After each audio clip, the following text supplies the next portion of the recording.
The conditions of the shelter are they seemed mind-blowing when you read about them, because this is something that is happening in the United overhaul States. for the city's homeless shelters. Mayor de Blasio will announce a plan today to reduce shelter New York City shelters has seen record highs, and those shelter stays are not getting any shorter. Perhaps what's most unfortunate is that a large number of those falling under the poverty line are now children. We're in the South Bronx, and a low-income school, and we have a list of the students that live in shelters and foster care and the unfortunate ones. So their best friends in school could very well be living in a shelter.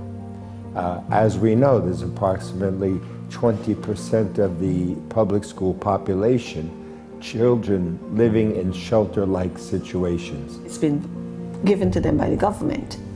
So they have to stay there, and if they stay there for 2 months and they say they have to move again, they let them move, regardless of where the school is. So sometimes the kids keep moving from school to school, or sometimes they travel a distance to the same school. The safety of the whole situation is questionable.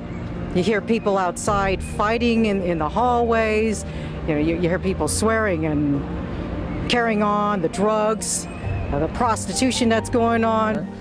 You know, I mean, it really is very difficult for kids, and kids don't even want to admit it. Why would they? You know, because again, there's a whole lot of stigma. Oh, you don't have a home, you're homeless. And the kids really hate living in a shelter. They don't like it, period. In this shelter, they're just warehousing people. You don't control the neighborhood when you move into a shelter. You don't have a choice. The gangs or drugs does affect kids, it does, because the kids would come to school and said they would hear the gunshots. New York police say one person is dead and 11 others were injured in a shooting in Brooklyn Saturday night. Our New York station WCBS reports opening fire on a busy sidewalk in New York City.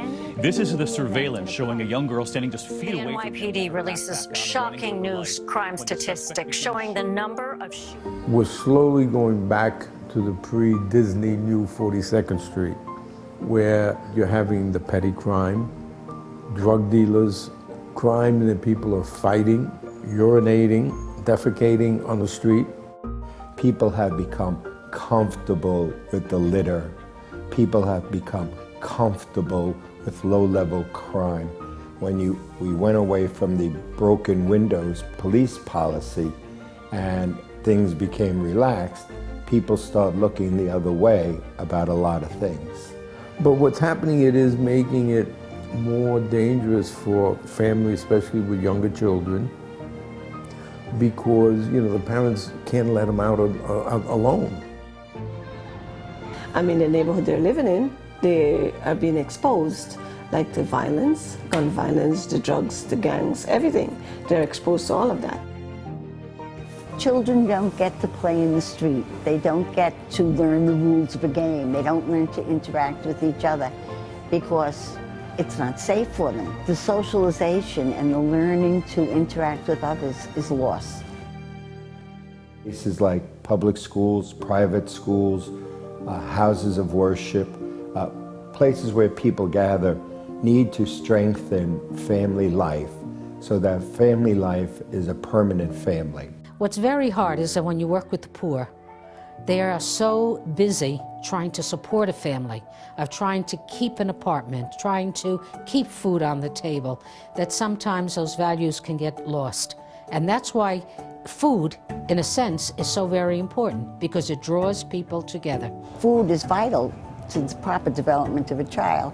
And what we give them may not be enough to totally solve a problem of hunger. It does help. But to see the children enjoying and relaxing, the food is usually child-oriented and everyone enjoys it. They're great events. The bags we give out at the back-to-school picnic, which are really important, that comes through the funds of St. Francis Food Pantries and Shelters.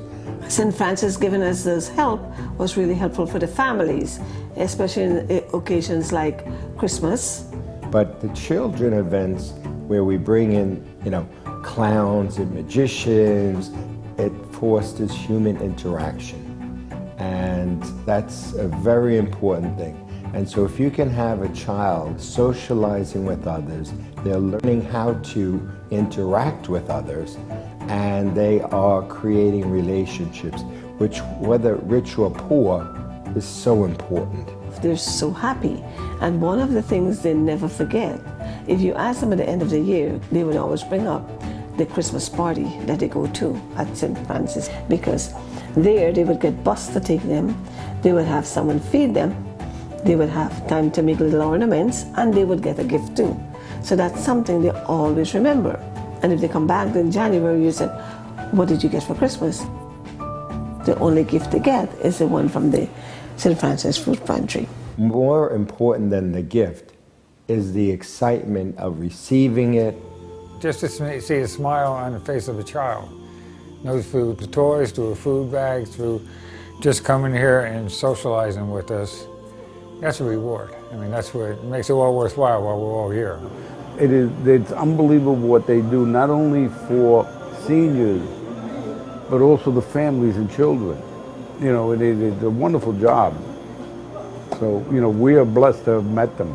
And they support us, you know, so that is a wonderful thing.